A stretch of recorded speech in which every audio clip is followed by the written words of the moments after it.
Haleluya, Bwana Yesu asifiwe. Ndugu msikilizaji wetu mzuri wa kipindi chetu cha tafakari ya siku njema tena, ninakusalimu katika jina la Bwana wetu Yesu Kristo. Siku ya leo Bwana ametupa tafakari kutoka kwenye kitabu kile cha Waibrania sura ile ya 4 mstari ule wa kwanza. Biblia inasema hivi na kuendelea: basi ikiwa ikaliko ahadi ya kuingia katika raha yake, na tuogope mmoja wenu asije akaonekana ameikosa. Maana ni kweli sisi nasi tumehubiriwa habari njema vile vile kama hao, lakini neno lile lililosikiwa halikuwafaa hao, kwa sababu halikuchanganyika na imani ndani yao waliosikia. Haikuchanganyika na imani ndani yao waliosikia.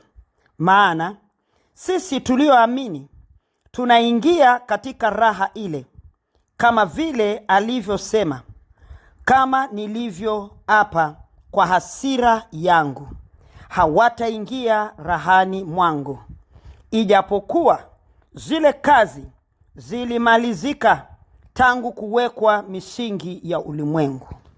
Haleluya.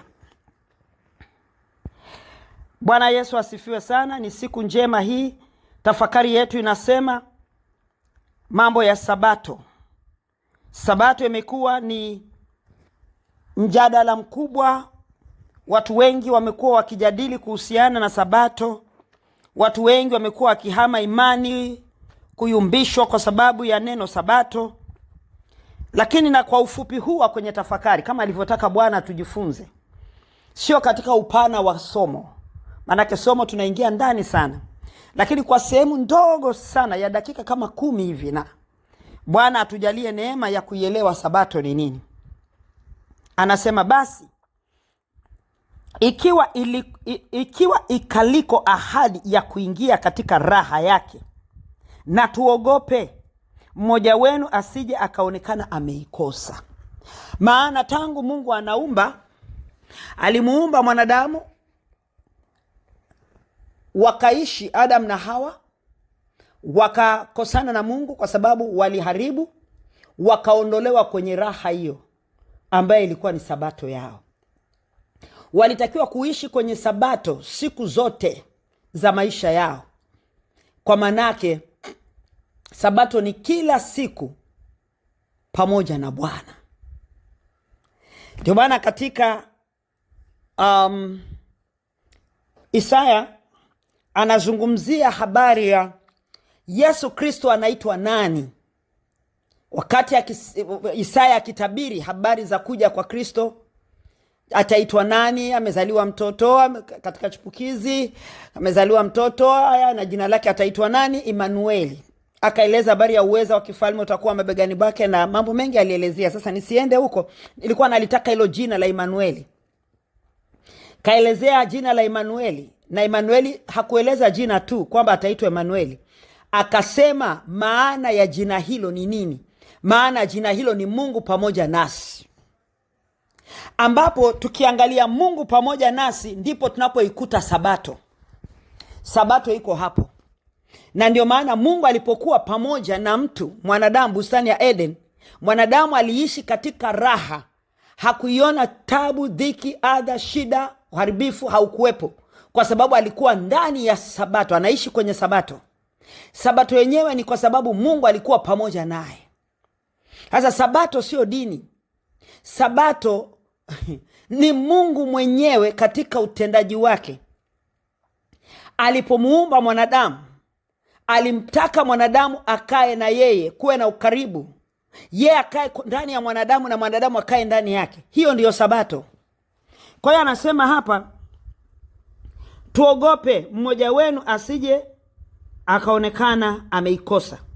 Maana ni kweli sisi nasi tumehubiriwa habari njema vile vile kama hao, lakini neno lile lililosikiwa halikuwafaa hao, kwa sababu halikuchanganyika na imani ndani yao waliosikia. Halikuchanganyika na imani ndani yao waliosikia. Ndio maana Sabato ya Agano la Kale Baada ya sabato ya bustani ya Eden ikawepo ni sabato, kwa maana kwa taifa la Israeli ikawa ni sabato iliyobeba siku, kwa sababu Mungu alikuwa hawezi kukaa ndani ya mtu pamoja na mtu kutokana na uharibifu ambao ulikuwa umeshafanyika. Na ndio Mungu alikuwa anaunda taifa lake na kuliweka katika mkondo wake, ili ndipo akae pamoja nao, na ndipo wawe kielelezo kwa mataifa, na wale wa mataifa waingia kwenye sabato. Yani kielelezo cha Israeli kuhusu mataifa ni kwamba wale pia waingie kwenye raha ya sabato, wakae na Mungu. Israeli wakashindwa, wakatoka nje. Na ndio maana tunasema kwamba Biblia inasema pa kwamba neno hilo ambalo walilisikia halikuchanganyika na imani. Kwa hiyo lile neno la wakati huo ambalo Bwana aliliachilia kwa ajili ya kubeba taifa lake la Israeli halikuchangamana na imani ndani yake, kwa sababu haikuwezekana Mungu kukaa pamoja nao. Yani ile pamoja nasi, jina la Emmanuel alikuweza kufanya kazi wakati huo. Ndio maana Mungu akaweka sadaka, zile dhabihu za mafahali na majivu kwa ajili ya kufunika. Yani yuko Mungu hapa, nisema upande mmoja yuko Mungu, ningekuwa na uko mahali unaniona nikakuchorea, lakini yuko Mungu upande mmoja, alafu katikati kuna uovu ambao unaonyesha ni bonde, na huku pembeni pia kuna mwanadamu ambaye Mungu anapotaka kumfikia mwanadamu anakutana na kizuizi cha uovu wa mwanadamu, na mwanadamu akitaka kumsogelea Mungu, pamoja na kwamba hamjui, ina maana hawezi. Ndio maana akawa anatafuta miungu, na hiyo ndio taabu ambayo ilikumba taifa la Israeli, kwa sababu walikuwa wakitaka kumsogelea Mungu inakuwa ngumu, wanakutana na uovu wao pale umewafunika, umewatangulia. Kwa hiyo wanaanza kutafuta mbadala. Ni nini tufanye ili niwe na raha? Ni nini nifanye hiki kitokee? Ndiyo miungu ikawepo, wale nao wakaadapt system ya mataifa. Kwa hiyo Mungu akawatengenezea mazingira ya kwamba kusiwepo na umbali, akawajengea daraja kupitia sadaka, dhabihu za kuteketezwa za dhambi. Ndipo alipofundisha taifa la Israeli na kuelekeza aina kadhaa za sadaka. Kwa sababu siko kwenye somo, siwezi kuelezea hayo, lakini tunazungumzia sadaka hiyo ya dhambi ambayo ndiyo sasa ilitakiwa ifunike ile dhambi ambayo ilikuwa, ama ule uovu ambao ulikuwa umekaa kati ya Mungu na mtu, hata Mungu ashindwe kuwa pamoja na mtu. Ndipo jina la Emmanuel liweze kuthibitika, na mwanadamu hajui, yuko huko anazunguka. Mungu anamuona mwanadamu anavyohangaika, anatafuta msaada, na msaada ni yeye Mungu, lakini Mungu ana kizuizi cha kumfikia mwanadamu. Na ndio maana alipotengeneza zile sadaka kwa taifa lake, ili taifa lake liweze kuwa kielelezo kwa mataifa, na mataifa waweze kujifunza, waweze kumfikia Mungu. Wakitaka kumfikia Mungu basi wawe hivi, ndipo waweze kumfikia Mungu, alafu watoke kule kwenye jangwa. Manake ulimwengu uliingia kwenye jangwa tangu wakati wa anguko. Jangwani pale mahali taifa la Israeli walitembea katika mfano huo wa jangwa lile, lakini katika jangwa la kawaida katika kuishi, jangwa lilipatikana wakati wa anguko la mwanadamu. Ndio mwanadamu aliishi jangwani, ikawa hamuoni Mungu, hamsikii wala hawezi kumsikia. Huyu ndio mwanadamu ambaye alikuwa amefunikwa na dhambi zimekaa mbele yake. Lakini Bwana alipoleta sasa kuwapa agizo kwamba sadaka ndio hizi na zifanywe hivi, na kuhani ndio atakaye kuwa anasimamia, maana alianza kutengeneza utaratibu wa ule mfumo utakao wawezesha watu waweze kumfikia Mungu na yeye aweze kuwafikia. Ndipo alipomchukua Musa, yani alimwandaa, alianzia kwa Ibrahimu. Tukiondoka huko tunakuta sasa anatakiwa kuwa kiongozi, nani atakaye simama katikati aweze kuwa mpatanishi. Emmanueli yuko wapi? Musa akawepo. Haya, Musa akawekwa na Haruni ndio sisi watumishi. Haya, Musa wetu ndio Yesu, kwa ambaye sasa ndio sisi tunawapatanisha watu na Mungu. Kwa hiyo yule Musa akasimama kwenye hiyo nafasi. Haruni ndio akawa kazi yake ni kupokea, kusimama kwenye kuwatengenezea watu njia ya kuweza kumfikia Mungu. Basi ndipo Musa akawa Haruni akawa natoa sadaka, yani zile dhabihu zikiletwa, wao sasa walivyokuwa wamepangwa kulingana na mpangilio, ndipo wakawa wanafanya hiyo kazi. Mwanadamu anaondolewa dhambi. Sasa waliwekewa sabato ya siku kwa sababu hatukuwa na jinsi. Kwa hiyo Mungu alitenga siku moja, ile ambayo ilikuwa ni siku yake yeye, ili basi kwa siku hiyo hawa watu wakae kwenye hiyo raha, angalau wasifanye chochote, wakae wamkumbuke Mungu, ili kutengeneza yale mazingira ya ukaribu. Ndio siku ambayo walizokuwa nazo za sabato. Kwa kifupi sana naeleza. Lakini sasa kwa nini ilikuwa hivyo? Kwa sababu neno lililokuwa linatolewa wakati huo lilikuwa halina imani, haliambatani na imani. Kwa sababu imani inapatikana sasa kupitia Kristo Yesu. Na ndio maana baada ya hayo Isaya akatabiri ujio wa Kristo Yesu. Na akasema huyu anayekuja sasa ni Mungu pamoja nasi, ambaye ataitwa Emanueli. Manake huyu ndio anayekuja kuturejeshea sabato ya bustani ya Eden. Sabato ambaye tutatakiwa kuishi kwenye raha hiyo mpaka milele, mpaka tuingie mbinguni. Alafu ndio bana mengine yataendelea huko. Sasa tunaona maana tutarudi duniani na Bwana wetu Yesu Kristo. Lakini hayo tuyaweke pembeni. Tunaangalia sabato. Kwa hiyo anasema kwa sababu hakukuwa na imani, neno hilo lilikuwa halina imani, haikuwezekana mwanadamu kuwekwa kwenye imani. Ndio maana mafahali walitumika, mbuzi, njiwa na kadhalika walitumika kwa ajili ya sadaka hiyo, ili kumpatanisha mtu na Mungu. Anasema mstari wa 3, maana sisi tulioamini tunaingia katika raha ile.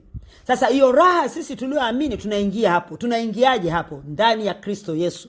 Maana sabato yetu sasa ni Kristo Yesu. Tunaingia ndani ya raha hiyo.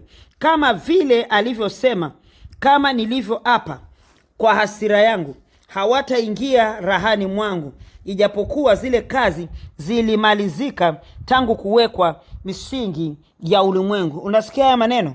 Kwamba zile kazi zilikamilika tangu kuwekwa misingi ya ulimwengu. Kazi gani zilikamilika? Mfumo wa sabato ulikamilika tangu kuwekwa misingi ya ulimwengu. Lakini mfumo huo ukawa unaharibika. Na kwa sababu ulikuwa unaharibika, ndio maana Mungu alikuwa anatengeneza mazingira ya namna gani ya kuweza kumfanya mtu aweze kuishi katika sabato yake. Na ndio maana tumeangalia habari za Agano la Kale. Lakini tunapokuja katika Agano Jipya, sasa ndio tunamkuta Yesu kwamba yeye ndio anasimama kama sabato. Kwa hiyo Yesu Kristo ndio sabato ya kanisa. Na kwa sababu yeye ndiyo sabato ya kanisa, anayekaa ndani ya Kristo Yesu, anayekubali kukaa ndani ya Kristo Yesu, huyo ameingia katika raha ya milele ndani ya sabato. Kwa sababu kumpokea Yesu ndio kuingizwa kwenye raha. Ndio maana tunaambiwa tumeokolewa kwa neema. Si kwa kufanya matendo mema ndipo nitaingia kwenye raha. Matendo mema yanaambatana na mimi kule ndani ya raha. Kwa sababu kule kwenye raha, kwenye sabato, hakuna matendo mabaya. Ndio maana Adamu na Hawa walipokuwa wanaishi bustani ya Eden, hakukuwepo na mambo mabaya. Kwa hiyo sasa hayo yako katika huo ulimwengu wa anguko. Na sisi sasa Yesu Kristo ndiye Bwana wetu wa sabato.